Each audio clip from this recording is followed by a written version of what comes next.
2021년 11월 21일 주일 예배를 하나님께 드리겠습니다. 감사로 찬양하십니다.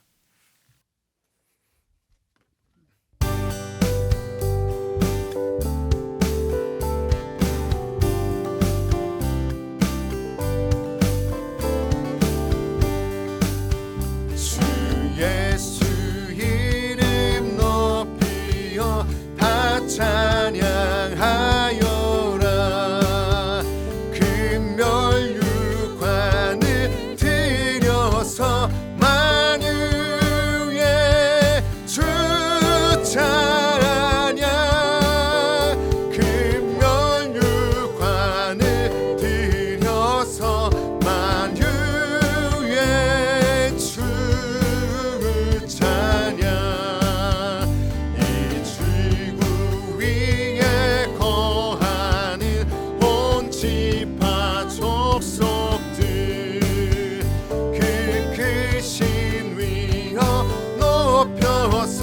만유의 주 찬양. 그 크신 위엄 높여서 만유의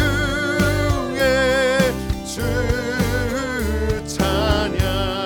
할렐루야.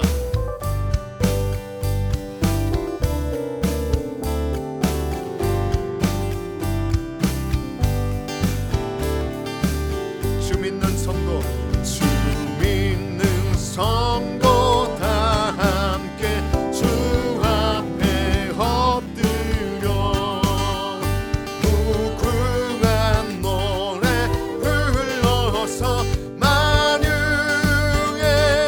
주 찬양. 무궁한 노래 불러서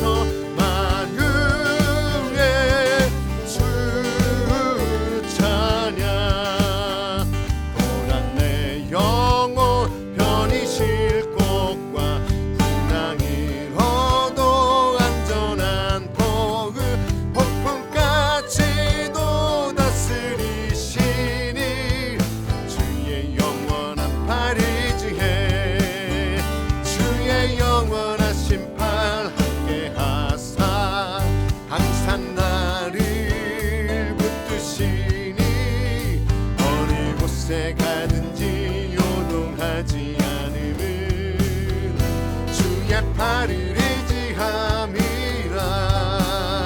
세상 친구들 나를 버려도 예수는 함께 동행함으로 주의 은혜가 충만하리니 주의 영원한 팔 의지해. 아멘. 주의 영원한 심판 함께 하사 항상 나를 붙드시니 어느 곳에 가든지 요동하지 않음은 주의 팔을 의지함이라. 할렐루야.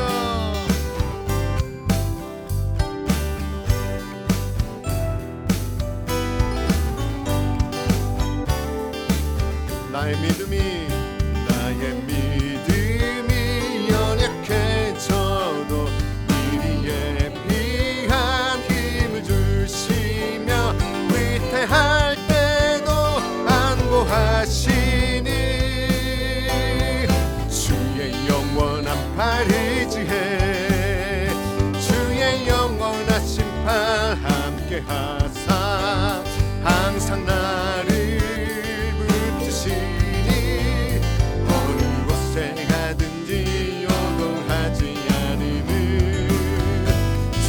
팔을 의지함이라. 능치 못한 것 주께 없으니 나의 일생을 주께 맡기며 나의 모든 짐 대신 지시니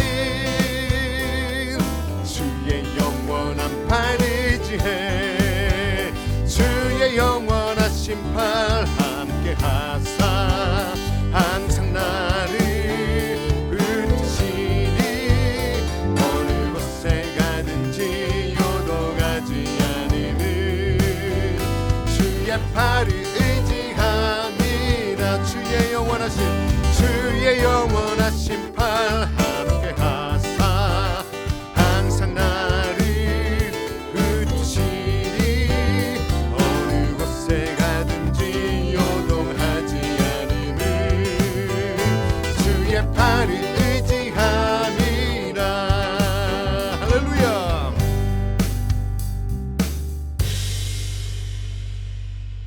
사도신경으로 신앙 고백하시겠습니다. 나는 전능하신 아버지 하나님 천지의 창조주를 믿습니다. 나는 그의 유일하신 아들 우리 주 예수 그리스도를 믿습니다. 그는 성령으로 잉태되어 동정녀 마리아에게서 나시고 본디오 빌라도에게 고난을 받아 십자가에 못 박혀 죽으시고 장사된 지 사흘 만에 죽은 자 가운데서 다시 살아나셨으며 하늘에 오르시어 전능하신 아버지 하나님 우편에 앉아 계시다가 거기로부터 살아있는 자와 죽은 자를 심판하러 오십니다. 나는 성령을 믿으며 거룩한 공교회와 성도의 교제와 죄를 용서받는 것과 몸의 부활과 영생을 믿습니다. 아멘. 국충호 장로님 기도하십니다. 존귀하시며 거룩하시고 인자와 긍휼이 풍성하신 야훼 아버지 하나님, 하나님의 그 크신 은혜와 사랑에 진실로 감사함을 드립니다. 풍성한 결실의 계절 가을이 무르익어가고 있습니다. 이 가을에 우리들의 신앙은 어떠했는지를 돌아보는 참회의 시간이 되게 하시고 행여나 주님께 잘못한 것 있사오면 철저하게 회개하고 주님께 예배하기를 원합니다. 주님은 말씀하십니다. 내가 너에게 분부한 모든 것을 가르쳐 지키게 하라. 볼지어다 내가 세상 끝날까지 너희와 항상 함께 있으리라고 말씀하신 주님 명령에 의지하여 사도신경의 고백과 십계명의 지침을 잘 지켰는지를 돌아보는 저희 모두가 되게 하옵소서. 그리하여 주님의 거룩함을 닮아가는 참 신앙인이 되게 하옵소서. 하나님의 섭리와 뜻 가운데 세우신 임마누엘 교회를 사랑하여 주시옵소서. 임마누엘 교회 건축을 준비하고 있습니다. 교회의 머리가 되시는 예수님께서 친히 간섭하여 주시고 역사하시어 임마누엘 교회를 선하게 인도하여 주시옵소서. 우리 성도들 가정에 시기 질투 원망은 사라지고 감사의 조건만 꼬리를 물고 나타나게 하옵소서. 육신의 연약함으로 고통받는 권사님 집사님에게 예수 이름으로 기도하여 깨끗함을 받는 놀라운 은혜가 나타나게 하옵소서. 담임 목사님을 붙잡아 주시고 아버지여 강건케 하시어 주님께서 크게 사용하시는 목사님 되게 하옵소서. 특별히 찬양의 은혜가 있어서 찬양의 은사를 만천하에 떨치게 하옵소서. 내주하시는 사모님 전수환에게도 동일하게 하시고 목사님 목회를 잘 도와서 하나님께 영광 돌리게 하옵소서. 이제 말씀을 듣고자 합니다. 전하실 사자 목사님을 성령님 강하게 붙잡아 주시고 말씀에 깊이가 있고 능력이 나타나게 하옵소서. 그리하여 우리 모두에게 큰 은혜의 시간 만들 수 있도록 시종을 주님께 부탁하며 나를 죄악에서 구원해 주신 예수님 귀하신 이름으로 기도하옵나이다. 아멘. 감사함으로 한 번 더 찬양하시겠습니다.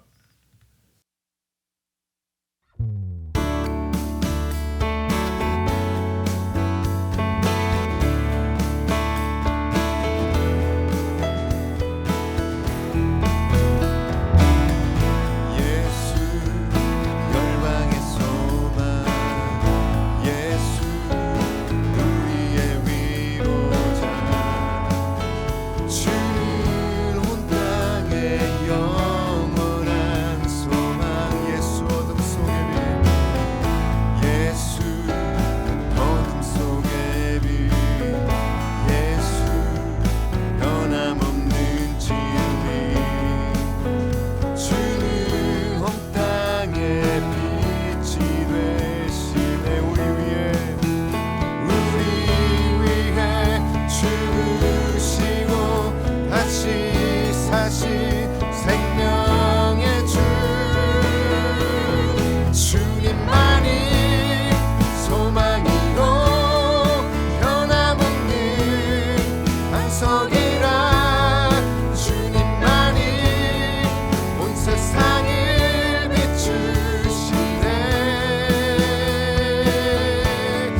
죽음에서 부활하신 우리 구주 영광의 왕 주를 믿는 모든 자의 소망 되신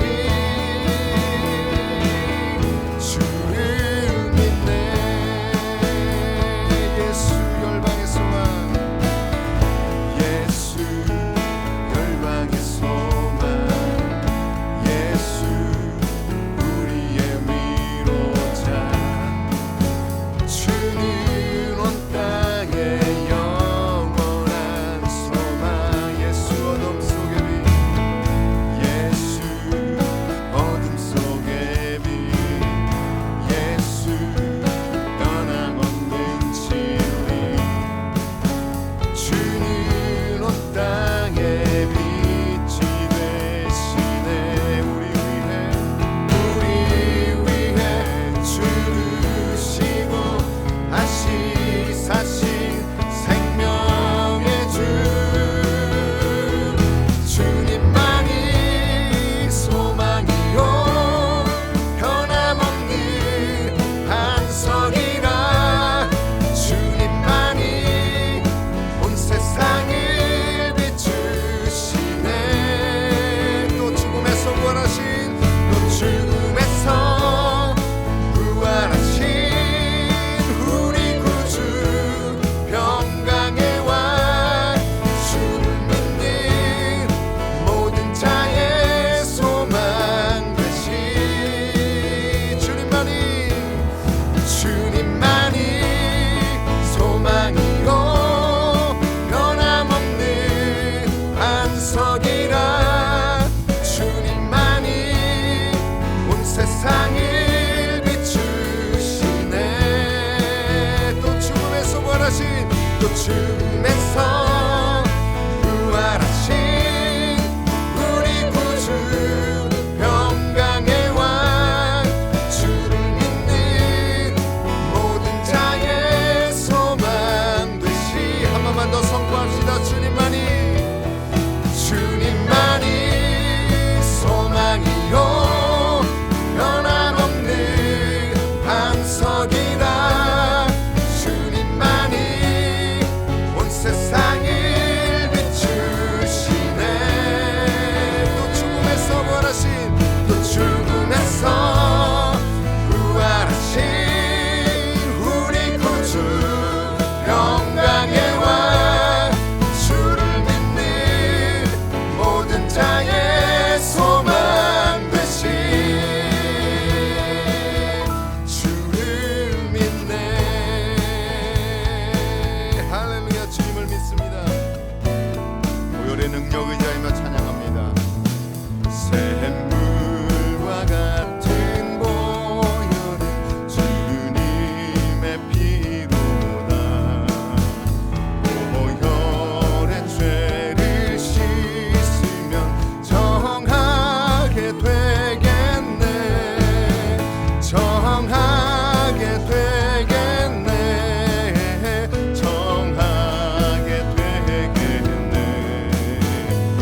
보혈의 죄를 씻으면 정하게 되겠네.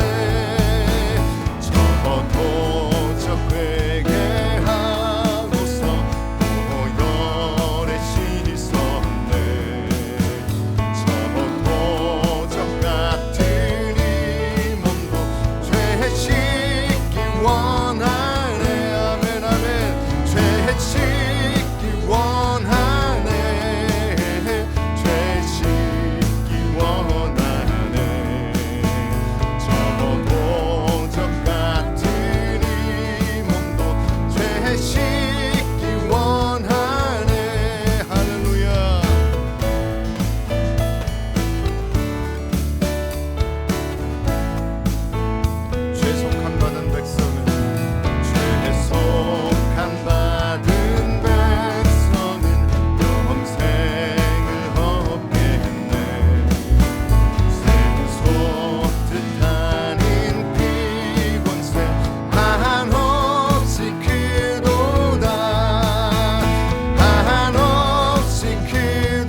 찬송하겠네 늘 찬송하겠네 늘 찬송하겠네 살 동안 받는 사랑에 늘 찬송하겠네 할렐루야 이후에 천국 올라가 더 종일 노래로 날 구속하신 은혜를 늘 찬송하겠네 늘 찬송하겠네 늘 찬송하겠네 날 구속하신 은혜를 늘 찬송하겠네 할렐루야. 교회 소식 전하겠습니다. 코로나19 상황에 믿음과 신앙을 잘 지키는 신실한 성도가 되시기를 바랍니다. 다음 주일은 대림절 첫 번째 주일로 드리겠습니다. 세 번째 광고는 다음 주일부터 4주간 각 기관 총회를 하시고 기관 보고서를 담임 목사에게 제출해 주시기를 바랍니다. 오늘 우리에게 주시는 하나님의 말씀은 누가복음 17장 11절로 17절까지의 말씀입니다. 예수께서 예루살렘으로 가실 때 사마리아와 갈릴리 사이로 지나가시다가 한 마을에 들어가시니 나병 환자 10명이 예수를 만나 멀리 서서 소리를 높여 이르되 예수 선생님이여, 우리를 불쌍히 여기소서. 보시고 이르시되 가서 제사장들에게 너희 몸을 보이라. 하셨더니 그들이 가다가 깨끗함을 받은지라. 그 중에 한 사람이 자기가 나은 것을 보고 큰 소리로 하나님께 영광을 돌리며 돌아와 예수의 발 아래에 엎드려 감사하니 그는 사마리아 사람이라. 10사람이 다 깨끗함을 받지 아니하였느냐? 그 9은 어디 있느냐? 한 사람의 특별한 믿음과 감사라는 말씀으로 함께 은혜들을 나누도록 하겠습니다. 오늘 본문에 10명의 나병 환자가 등장을 합니다. 10명이 예수님을 만나서 예수님의 말씀대로 제사장에 가서 몸을 보이라. 길을 가다가 10명이 다 깨끗함을 받았고 그중 한 사람만 예수님께 돌아와 감사하며 경배했다라는 이야기의 내용입니다. 자, 이 말씀 가운데 우리가 좀 다른 시각을 가지고 말씀을 좀 보겠는데요. 성공회의 신부였던 대천덕 신부님의 이야기입니다. 그분의 할아버지가 R.A. 토레이라는 목사님인데 그분이 예전에 쓴 책 중에 이런 내용이 있었습니다. 미시간주에 풍랑이 몰아쳐서 배 한 척이 파손이 되었고 많은 사람들이 죽음의 위기에 있었는데 한 수영 선수가 목숨을 걸고 뛰어들어가 무려 23명이나 되는 사람들을 구조해낸 사건이 있었습니다. 그것이 그 당시에 신문에 대서특필로 나왔고 몇 년 후에 이 R.A. 토레이 목사님은 그 사건을 가지고 예배 시간에 설교를 하고 있었습니다. 근데 설교가 다 끝나갈 무렵에 한 사람이 손을 들고 내가 바로 그 사람입니다. 내가 바로 그 23명의 사람을 살린 사람입니다. 라고 하는 겁니다. 깜짝 놀랄 일이죠. 그래서 R.A. 토레이 목사님은 예배 끝나고 자신의 사무실로 그 사람을 불러들였고 재밌는 이야기를 많이 나눴습니다. 그때 당시의 이야기, 그때 당시의 상황들을 이야기하면서 정말 대단한 일을 한 것에 대해서 칭찬을 하고 감사를 하고 그런 대화를 오가는 중에 그 사람을 구해낸 그 수영 선수가 이런 말을 합니다. R.A. 토레이 목사님은 그 청년에게 이런 질문을 했는데요. 당신이 그때 겪었던 일 중에 가장 깊은 인상을 받은 것은 무엇입니까? 가장 머릿속에 가슴속에 남는 사건은 무엇입니까? 라고 물어보니까 그 사람을 23명이나 건져낸 그 사람이 하는 말이 이런 말입니다. 한 사람도 고맙다는 말을 한 일이 없다는 사실입니다. 크리스마스 카드 한 장 보낸 적도 없고 전화 한 통도 없었고 나에게 고맙다고 말한 사람이 한 사람도 없었습니다. 참 씁쓸한 이야기죠. 요즘 뭐 그런 사건들도 종종 있다고 하는데 지하철에서 쓰러져 있는 여인을 인공호흡으로 구해내고 살려준 사건에 대하여 정신이 든 한 여인이 자신을 성추행했다고 경찰서에 고발하는 사건들도 심심치 않게 뉴스에 등장하곤 합니다. 생명이 위독해서 어쩔 수 없는 상황에 벌어진 일에 대하여 성추행을 했느니 성범죄를 저지르려 하는 마음으로 고소를 한다는 참 쓸쓸한 이야기인데요. 오늘 본문에 나오는 10명의 이 나병 환자들의 이야기를 보면 예수님도 아마 10명 다 깨끗하고 고침을 받았을 텐데 10명 중에 한 사람만 예수님께 와서 감사하는 내용을 오늘 말씀을 통해서 우리가 보게 됩니다. 10명 다 예수님을 만났다라고 하는 거죠. 자, 사마리아와 갈릴리 사이로 지나가시면서 한 마을로 예수님께서 들어가십니다. 성경에서 한 마을로 들어가셨다. 이 이야기는 의도와 목적을 가지고 들어가셨다라고 하는 의미를 갖고 있죠. 거기에는 10명의 나병 환자가 있었습니다. 나병은 부정한 병이기 때문에 정상적이고 일반적인 사람과 접촉이 불가능합니다. 그래서 특정한 장소를 지정해서 마을에서 내쫓김을 당하고 거기서 공동으로 살거나 아니면 혼자면 외롭게 살아가야 되는 것이죠. 언제까지냐면 깨끗이 나음을 받을 때 아니면 죽을 때까지 그렇게 살아야 합니다.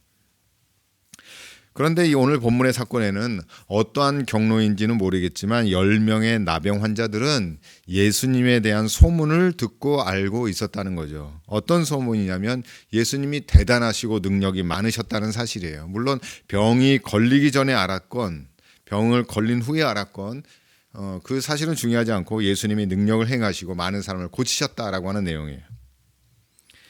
그래서 예수님을 알아봤습니다. 어떻게 알아봤는지도 참 이건 뭐 명확하게 성경에 기록되어 있지 않으니까 13절에 보니까 이런 말이 기록되어 있습니다. 예수 선생님이여 우리를 불쌍히 여기소서 하거늘이라고 기록되어 있죠. 그러니까 정상적인 예수님을 가까이 가서 만질 수도 부를 수도 없으니까 멀리 서서 일정 거리를 두고 예수님을 부르는 거예요. 알아본 것도 참 신기하고 예수님에 대한 소문을 들었다는 것도 신기한 거죠. 그리고 예수님께 부르짖는 예수님 우리 좀 도와주세요. 우리를 불쌍히 여겨주세요. 뭐 직관적으로 얘기하면 우리를 고쳐주세요라고 하는 거예요. 본문에는 이렇게 기록하고 있습니다. 13절을 제가 다시 한번 읽어드리자면 소리를 높여 이르되 예수 선생님이여 우리를 불쌍히 여기소서 하거늘. 그러니까 소리를 높였다라고 하는 것은 절박함과 간절함을 담고 있다는 거죠. 평소에는 찾아보기 힘든 단어이죠. 절박한 모습은 여유롭고 안정되고 건강할 때는 잘 우리에게 나타나지 않습니다. 정말 뭔가 절박한 상황, 내 삶에 내 인생에 아주 어려운 문제, 반드시 해결해야 될 문제가 있을 때 우리에게 주어지는 우리에게 숨겨진 감정이 나오는 것이 바로 간절함과 절박함입니다. 그런데 오늘 본문에 있는 10명의 사람들은 다 한결같이 간절하고 절박합니다. 아마 많은 시간들이 흘러서 그런지 모르겠지만 병에 걸려서 가정과 단절되어지고 가족과 단절되어지고 사회와 단절되어 살아간다는 것은 정말 힘든 일입니다. 저도 한 2주간 자가격리를 해본 경험이 있는데 정말 힘듭니다. 하루 이틀은 견딜 수 있어요. 그런데 일주일 지나가고 2주일 지나가니까 막 미치겠습니다. 그러니 뭐 중국에서는 자가격리를 시키면 사람들이 도망가고 밤 몰래 어디 숨어버리고 막 한다는 이야기가 뭐 이해가 됩니다. 여기 본문에 나오는 10명의 문둥병자도 나병 환자도 꽤 오랜 기간 동안 고립되어지고 격리되어지는 삶을 살아가니 얼마나 절박했을까요? 얼마나 이 생활에서 빨리 벗어나고 싶은 그런 간절함이 있을까요?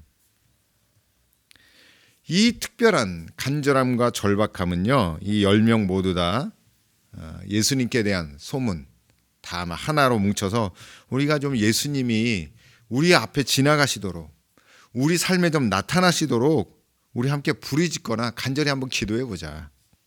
아마 그런 의기투합이 있었는지 모르겠습니다. 결국 이 10명 앞에 예수님이 나타났다는 거예요. 근데 오늘 저는 이 말씀을 준비하면서 10명의 절박함이지만 특별한 믿음의 사람이 거기에 숨겨져 있었다. 저는 그 사람의 간구와 간절함과 절박함의 부르짖음을 통하여 예수님이 그곳에 오셨다. 사건의 재구성을 해보는 겁니다. 결론이 뭐냐면 여러분 19절에 보시면 그 돌아온 한 사람에게 예수님이 하시는 말씀이 바로 그겁니다. 19절 제가 읽어드리겠습니다. 그에게 이르시되 일어나 가라 내 믿음이 너를 구원하였느니라 하시더라. 자, 시작은 믿음으로 시작하지 않았습니다. 예수님께 예수님 우리를 불쌍히 여겨주세요 라고 한 것뿐이었는데 이 사건의 결말은 뭐냐면 일어나 가라 내 믿음이 너를 구원하였느니라. 자, 이 말씀을 붙잡고 말씀을 처음부터 되돌아보면 10명 중에 똑같이 기도를 하고 똑같이 간절함과 절박함으로 부르짖는 삶을 살았지만 그 중에서 특별한 믿음, 예수님께서 인정하는 그 믿음의 간구가 있었기 때문에 예수님이 이 10명의 문둥병자가 있는 그 마을로 들어오셨다라고 하는 거예요. 우리가 똑같이 신앙생활 하죠. 우리가 다 기도하자 그러면 기도하고 예배 드리자면 예배 드리는 삶을 살아갑니다. 그러나 그냥 세상 사람들이 원하는 그런 간절함과 절박함을 넘어선 예수님이 인정하시고 예수님이 원하시는 특별한 믿음의 부르짖음이 있어야 한다는 거죠. 신앙생활은 바로 그것입니다. 세상 사람들도요, 교회 밖에 있는 사람들도 다 경제적으로 잘 살기를 원하는 절박함이 있어요. 또 삶이 안정되고 평안한 삶을 살기 위한, 건강한 삶을 살기 위한 절박함이 다 예수 안 믿는 사람들도 다 절박합니다. 더 나아가서는요, 지금 우리가 겪고 있는 이 코로나19로부터 안전하고 빨리 이 상황이 멈춰서기를, 끝나기를 바라는 마음, 그 절박한 마음은요, 교회 밖에 있는 사람들도 다 똑같아요. 예수 안 믿는 사람들도 다 절박함으로 그런 기대감을 가지고 살아갑니다. 그러나 우리가 원하는 절박함과 간절함의 기도가 세상 사람들이 원하는 간절함과 절박함의 기도와 똑같다면 여러분 오늘 본문에 있는 이 말씀을 통하여 우리의 간구와 기도가 좀 예수님께 초점이 맞춰져서 예수님 말씀하시는 대로 일어나 가라 내 믿음이 너를 구원하였다 라고 하는 이 음성과 이 확신이 우리 가운데 있어져야 한다는 거죠. 여러분 그러니 그냥 간절함이 아니라 예수님이 원하는 간절함과 특별한 절박함으로 기도하시기를 간절히 축복합니다. 그 간절함과 절박함으로 부르짖는 그 한 사람 때문에 예수님의 발걸음이 오늘 10명의 문둥병자의 마을로 임하셨다는 거예요. 상황의 재구성이 그렇습니다. 자, 15절을 다시 한번 보겠습니다. 15절 말씀엔 이렇게 기록하고 있습니다. 그 중에 한 사람이 자기가 낳은 것을 보고 큰 소리로 하나님께 영광을 돌리며 돌아왔다. 그러니까 성경은 특정한 이름을 기록하고 있지는 않지만 몇 사람 아주 중요한 숫자적인 의미를 두고 있는데 이 15절에서는 그 중에 한 사람이라고 하는 딱 집어서 한 사람을 이야기하고 있죠. 그 한 사람은 깨달았어요. 10명 중에 한 사람은 깨달았어요. 그리고 하나님께 영광을 돌렸죠. 소리를 높여 하나님께 영광을 돌렸습니다. 절박할 때만 살려달라고 부르짖는 게 아니라 자기가 치유받고 고침받고 자기 문제가 해결되었을 때도 큰 소리로 하나님께 영광을 돌리며 살았다는 거죠. 우리가 간절할 때는 정말 필요할 때는 막 주여 주여 부르짖고 주님을 찾다가 막상 내 문제가 해결된 다음에는 주여 소리는 들어가고 아이고 잘 됐다. 아이고 나 해결됐네. 그렇게 살아가는 경우도 많죠.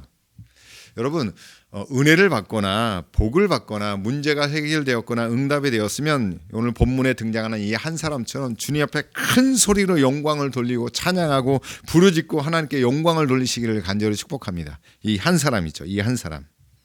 근데 이 한 사람은요, 본문에 어떤 사람이라고 기록하고 있냐면 16절에 예수의 발 아래 엎드려 감사하니 그는 사마리아 사람이라는 거예요. 멸시천대받던 사람, 유대인에게는 무시당하는 그 개취급당하는 그런 사마리아 사람이 예수님의 발 앞에 엎드려 있는 유일한 한 사람이라고 하는 것이죠. 여러분, 오늘 이 말씀을 통하여 우리의 믿음을 한 번 더 점검해 보고요. 우리가 살아가는 이 시대에 우리의 간구, 우리의 신앙생활이 예수님의 말씀 앞에 정확히 초점을 맞춰지는 그런 믿음의 삶을 살아가길 바라는데요. 자, 말씀을 쭉 내려와 다시 한번 19절을 보면요. 그에게 이르시되 일어나 가라, 내 믿음이 너를 구원하였느니라 하시더라. 자, 이 믿음이라고 하는 단어를 한번 봅시다. 저도 이 말씀을 묵상하면서 이 믿음이 어떤 믿음일까 한번 생각해 봤는데요. 이 믿음은 과연 자기 병이 낫기 전의 믿음일까? 아니면 낫고 난 후의 믿음일까? 요걸 한번 생각해 봤습니다. 어떤 믿음이 역사한 걸까요? 몸이 깨끗하게 나은 받은 그 후의 믿음일까요? 아니면 고침받기 전의 믿음일까요? 성경의 대부분의 사건들은요, 몸이 깨끗하게 고침받은 다음에 오는 믿음이 아니라 고침받기 전의 믿음을 더 강조합니다. 구약에 있는 어떤 사건들, 홍해를 건너는 사건들, 요단강이 멈춰서는 사건들, 그리고 여러분 여리고성이 멈춰서는 사건들은 먼저 믿고입니다. 말씀을 믿고, 먼저 예수님을 믿고, 그리고 고침을 받은 후에 그걸 확인하는 거죠. 물론 동일한 믿음이 되어야 되겠지만 먼저 우리 삶에 변화가 일어나진 않았지만, 아직 고침과 치유의 기적이 일어나지 않았지만 주님 고쳐줄 줄 믿습니다. 주님 말씀하신 대로 될 줄 믿습니다. 주님이 선포하신 대로 될 줄 믿습니다 하고 순종할 때 그 믿음이에요. 바로 당연히 오늘 이 말씀을 추려해 보자면 이 한 사람에게 초점이 되어져 있고, 이 한 사람의 고침받기 전의 믿음, 예수님의 발걸음을 움직이는 아주 간절한 기도의 믿음.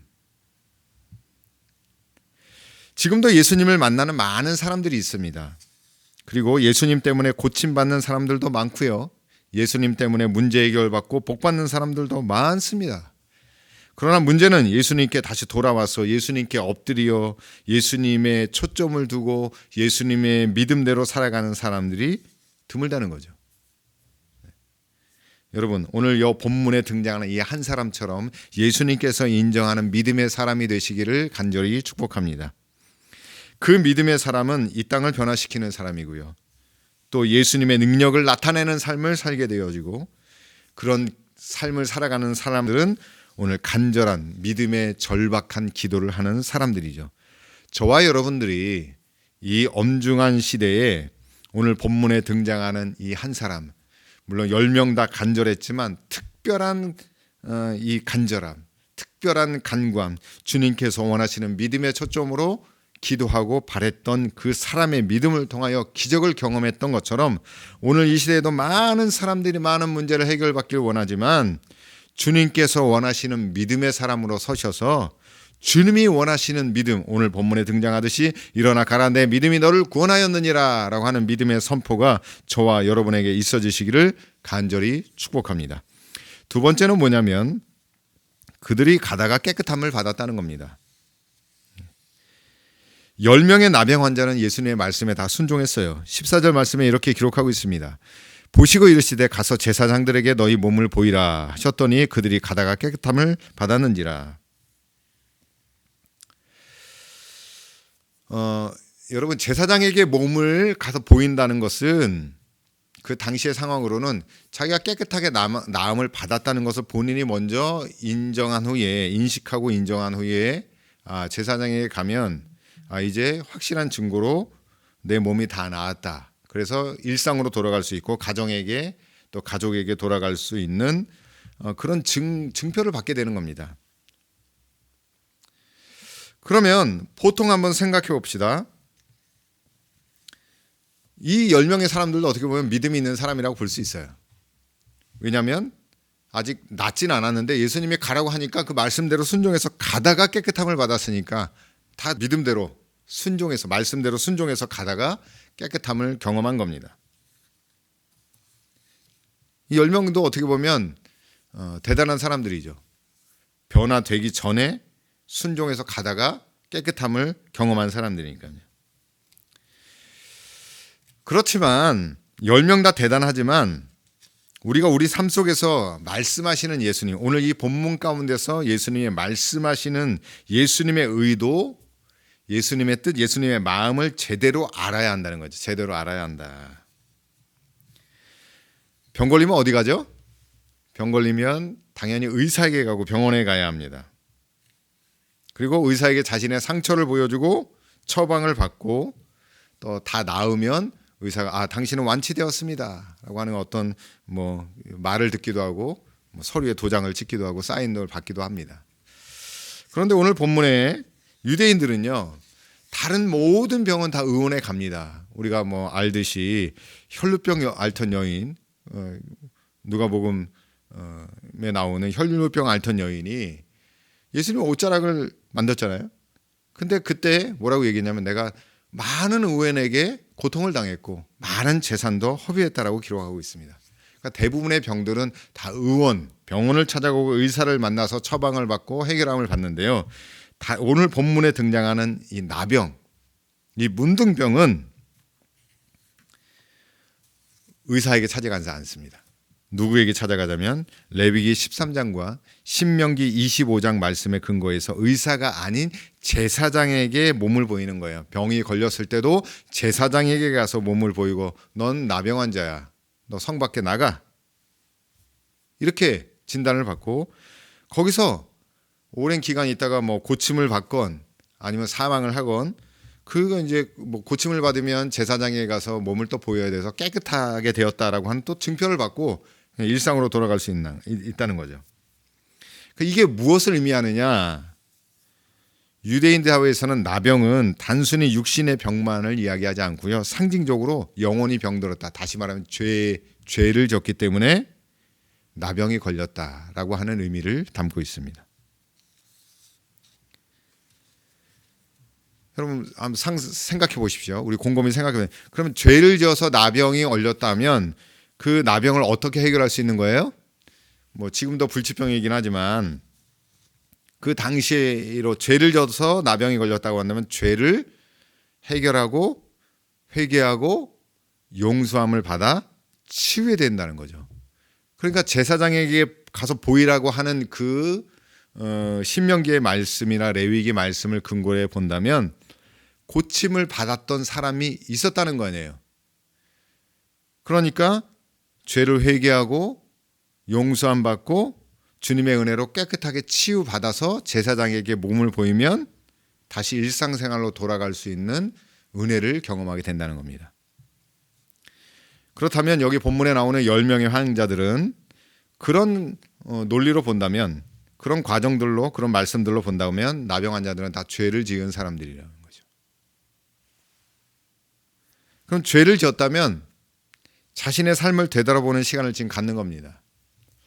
얼마나의 기간인지 모르겠지만 다 자신들의 죄진 것, 과거를 돌아보고 삶을 되돌아봐서 내가 실수한 것, 내가 잘못한 것, 내가 죄진 것 회개하는 시간을 다 구하고 하나님께 기도해서 주님 용서해 주세요. 하나님 용서해 주세요. 나 치유해 주세요. 나 회개합니다. 내가 잘못한 것, 내가 죄진 것 다 용서해 주세요. 라고 아마 회개하면서 부르짖을 겁니다. 그러다가 주님의 은혜로 치유받고 또 용서함 받고 치유받아서 제사장에게 가서 자신의 깨끗해지고 용서받고 치유된 것을 보이는 과정들이 있었겠죠. 그런데 오늘 본문에서는 이 10명의 사람들이 예수님께 부르짖습니다. 어떻게 부르짖습니까? 오늘 본문에 이야기하듯이 소리 높여 부르되 예수 선생님 우리를 불쌍히 여겨주세요. 다시 말하자면 우리를 고쳐달라는 얘기죠. 그래서 10명 모두 갔습니다.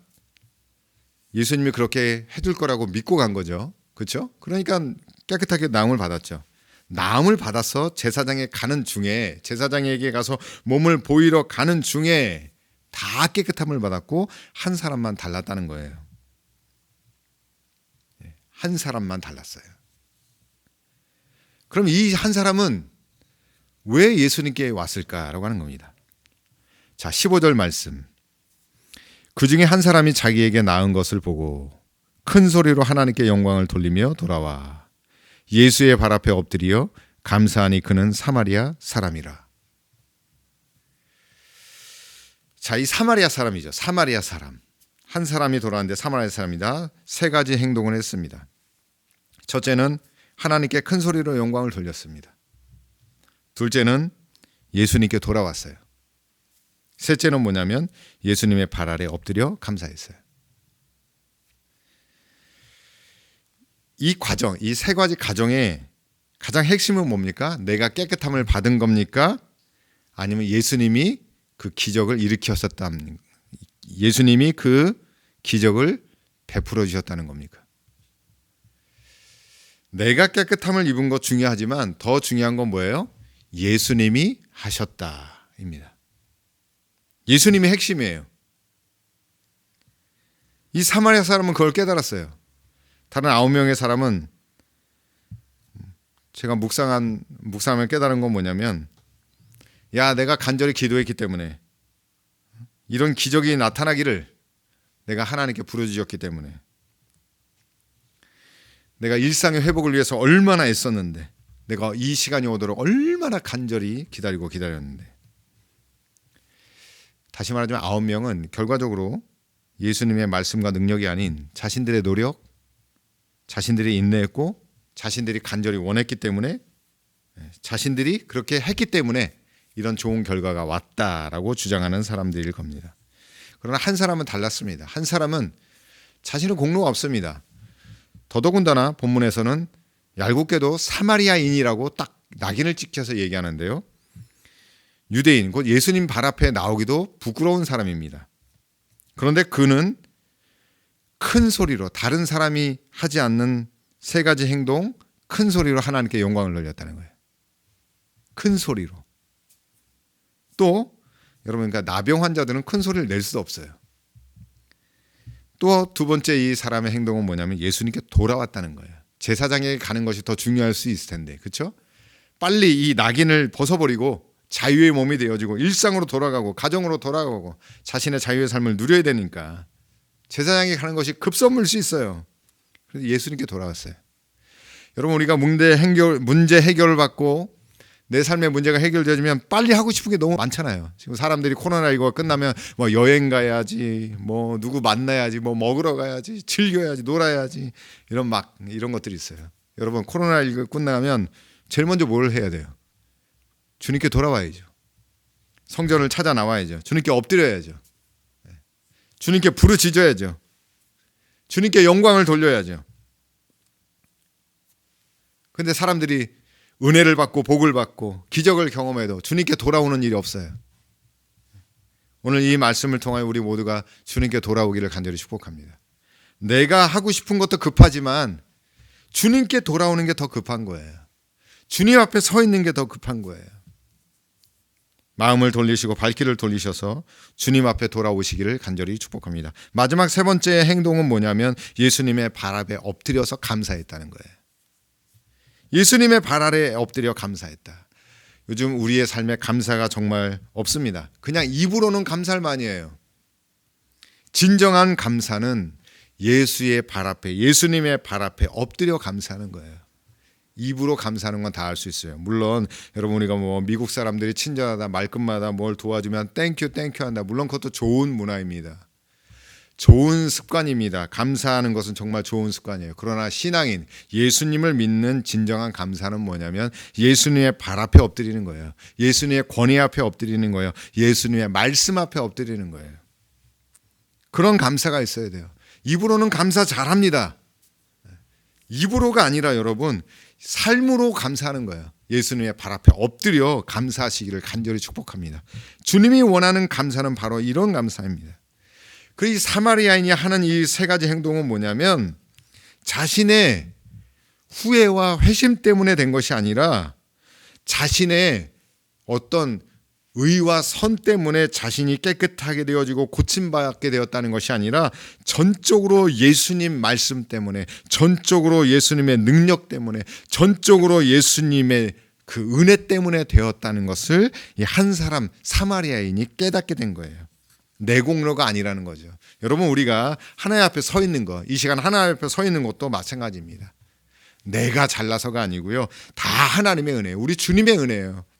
다 예수님의 은혜예요. 감사할 것밖에 없어요. 어떤 감사를 하느냐, 여러분? 당연한 감사가 아니고요. 오늘 이 사마리아인처럼 특별한 감사로 하나님 앞에 엎드려야 된다는 겁니다. 지난 주간 우리는 먼저 미리 추수감사절을 지냈습니다. 당연한 감사라고 생각할 수 있지만 여러분, 그것은 특별한 감사여야 됩니다.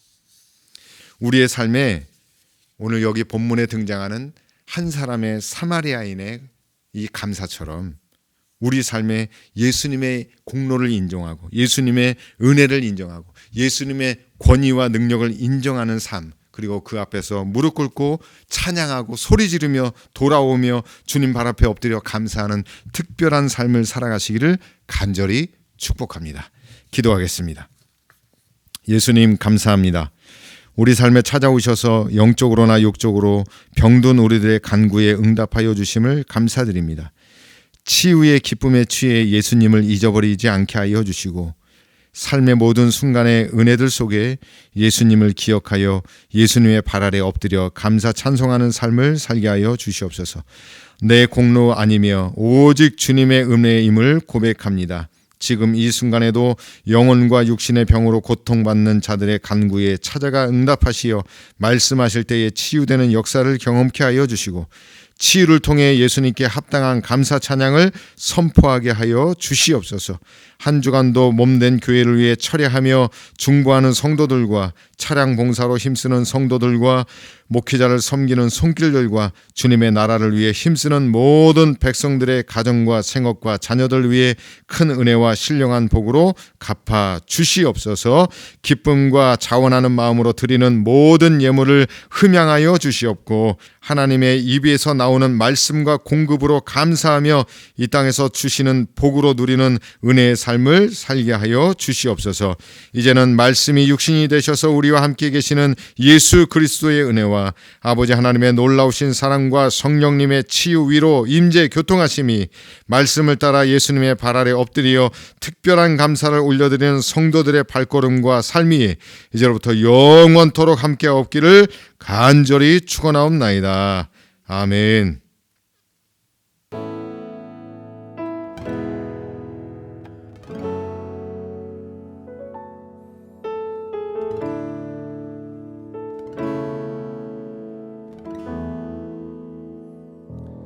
온 땅의 주인 되신 주님이 내 이름 아시며 상한 맘 돌보네.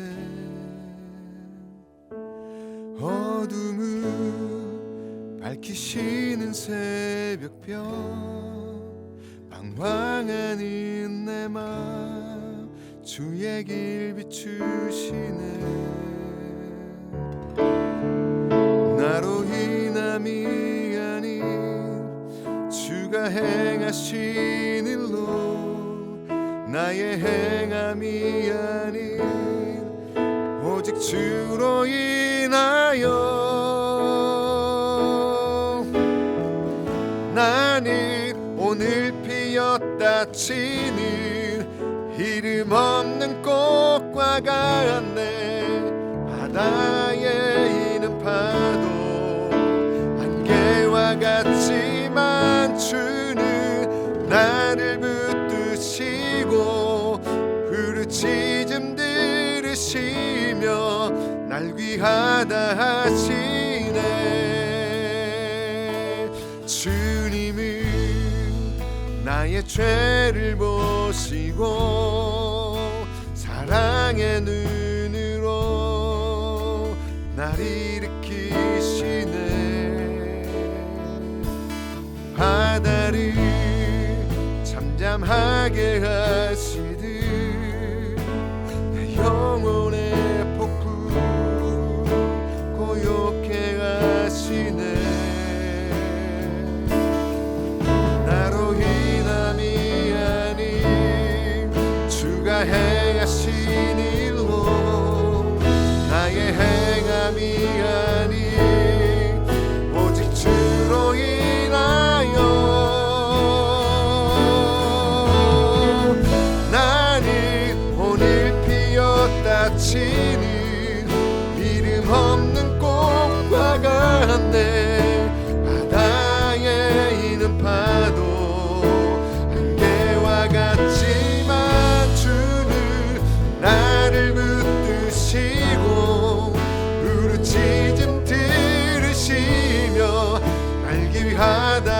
하시네 나 오직 주의 것 나 오직 주의 것 나 오직 주의 것 나 오직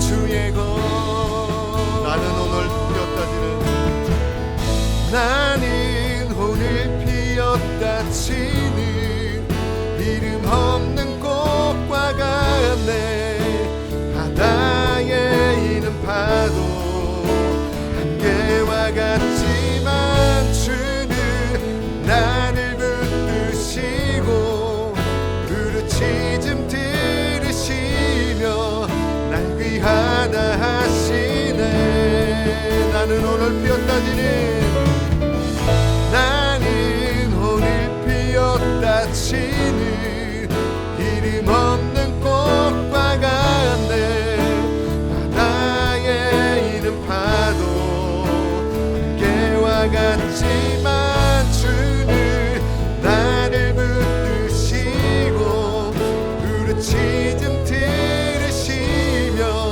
날 귀하다 하시네 나 오직 주의 것 나 오직